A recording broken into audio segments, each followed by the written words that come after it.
สบายดีสวัสดีค่ะพี่FC น้องขวัญสาวสวรรณเขตนะคะตอนนี้น้องขวัญอยู่ที่เอสเซติกทุกคนก็มาหลายรอบแล้วเนาะแต่ว่ายังงามคือเก่าเลยก็มียังที่เปลี่ยนแปลงไปหลายอย่างหลายแนวเนาะทุกคนเนาะ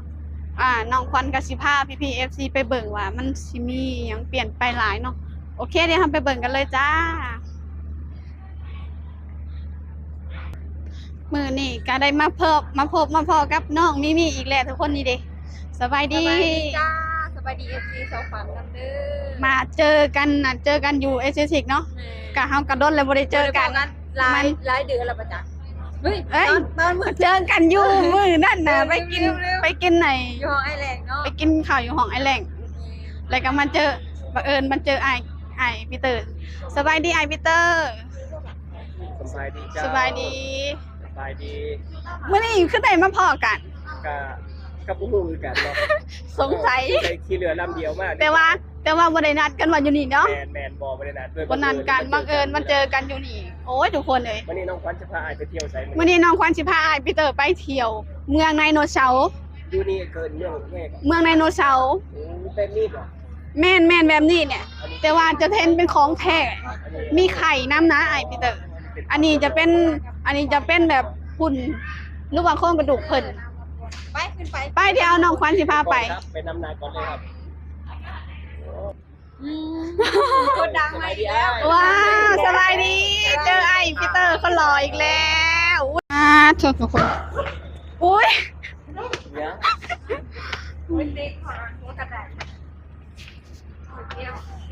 ป้าระวังไดโนเสาร์กัดกันเถอะไอ้ปีเตอร์พูดลาวพูดผิดพูดถูก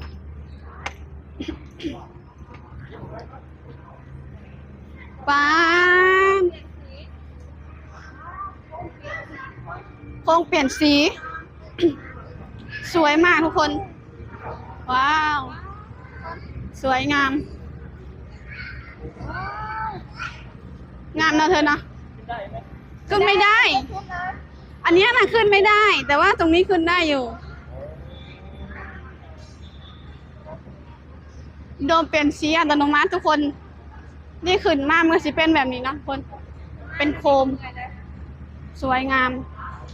สีผ้าน้องมิมี่หรือว่าไอมิเตอร์ไปเบิ่งเมืองไดโนเสาร์นะทุกคน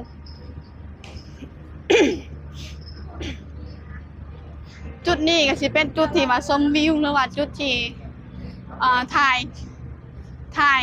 รูปเบิ่งข้างล่างป้าทุกคนบรรยากาศดีแฮงนี่เพิ่นเอาต้นไม้ขึ้นมาเนี่ยทุกคนเบิ่งป้าต้นไม้นี่ก็ต้นไม้ของแท้นะบ่แม่นของปลอมนะของแท้บ่แม่นของปลอมไปไอ้ปีเตอร์นี่เป็นสีอีกแล้วแม่นแม่นเพิ่นเฮ็ดใหม่เนาะแม่นอันตอนที่ทำมาเพิ่นบ่ได้เฮ็ดเปลี่ยนสีแบบนี้เนาะว้าวนี่แหละนะท่องเที่ยวเป็นนักท่องเที่ยวเขาเจ้าหมักมาฟ้าทุกอากาศดีนะทุกคนข้างในนี่ข้างบน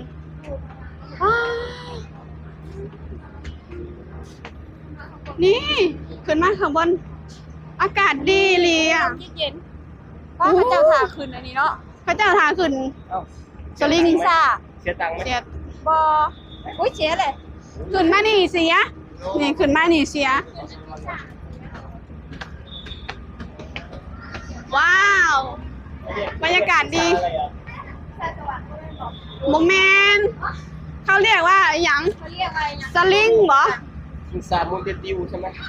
สิงสามูนติวที่บอกคอมเมนต์มาแล้วกันเนาะทุกคนPFC เขาเอิ้นอีหยังเนาะบอกน้องควันนี่เด้นี่ไปเดี๋ยวเบิ่งกันแม่นี่ในไทยนกไอ้กระเทาอ่ะเทาไข่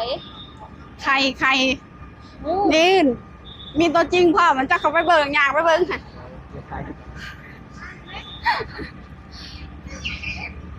ว้าทุกคน ว้าว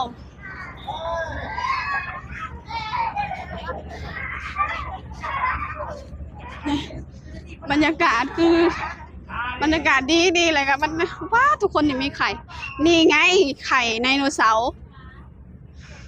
นี่ไข่ไดโนเสาร์น้องมิมี่ไข่ไดโนเสาร์เคยเห็นป่ะ ก็เห็นแล้วพอมาเทื่อนึงแล้ว แต่ว่ามันมืดไหม มันมืดไฟมันบ่ค่อยหลาย ผู้แดงร้ายไข่ไดโนเสาร์น่ะ ป้าแต่ ข้าง ผม ใน เต็มเลยเนาะว้าวว้าว อู้ ไอบิเตอร์นี่ตัวจริงมันอยู่เทิงอ่ะ ไหน ไปว่าระวังมันคาบคอจะได้ค่ะ ตัวอะไร อันไดโนเสาร์ ฮะไดโนเสาร์ เขาเอิ้นตัวอีหยัง ไม่ใช่อันนี้ไม่ใช่ไดโนเสาร์ เขาเอิ้นตัวอะไร เฮ้ยโทษ ก็แม่อะไรไดโนเสาร์ กันไดโนเสาร์แหละแม่ ทำไมมีปีกด้วยอ่ะ เอาแม่มัน เนาะ นี่ รู้ได้นี่ ตัวบักใหญ่ แต่ว่าขึ้นเมื่อไหร่นั่นวะ ขึ้นบ่ได้ ไข่มันนี่ไข่มัน นี่ไข่ อ๋อแต่ว่าขึ้นเมื่อไหร่ไหมตัวนี้ ขึ้นบ่ได้ตัวนี้แม่นเขาเจ้าบ่ให้ขึ้นย่านมันหนับคอ นี่ไข่ไดโนเสาร์ค่ะ แม่ อยู่ น ข้างบนมีตัวอยู่ข้างบน ข้างบนก็จะเป็นตัว นี่ก็จะเป็นไข่ เคยมาเนาะ ไอพีเตอร์บ่เคยมาไอพีเตอร์ แม่น อยู่ข้างในแห่งร้าย ไอพีเตอร์ว่าย่านน้องควันน้องมีตัว นี่ขึ้นมาแล้ว โอ้ขึ้นไปแล้วทุกคนป้าข้าเจ้าได้จังกล้านี่ฮะข้าเจ้าได้จังกล้าขึ้น เจ้ากาเห็นเห็นนี่ยังวินหัวนั่นเลยเนาะ มีแต่นังเที่ยวชาวต่างชาติ เยี่ย เท่าม นั้น เยี่ยมหัวหัวเยี่ยมกันโอ้โห เฮ้ยทำไมมัวจังอ่ะ คือกันเลยโทรศัพท์อ่ะ น้องมี บอกกล้าขึ้นแล้วแนวนี้ เบิ่งนี่ก็วินหัวเลย กลางคืนแล้วเลยโทรศัพท์นี่ สมบตายถึงเป็นเลยแล้วขึ้นไป คือกันนี่โทรศัพท์ บ่คืองามกว่า คืนหัวชุดกูเนาะ แม่น โอ้พุ่นเสียง นี่แหละพี่น้อง ป้าแต่ อยู่บ้าน อยู่บ้านเฮาบ่มีเนาะแบบนี้ค่ะ แบบนี้น้องคนก็บ่เคยเห็นอยู่บ้านเฮา บ้านเราบ่มีแบบนี้เด้อ วินหัวค่ะ อยู่บ้านน้องควันบ่มีแต่เสาไฟฟ้าเลย เอาเข้า โอ้ เฮ้ยแก้มลง ลงมาแล้วทุกคนกำลังสิลงมาเลย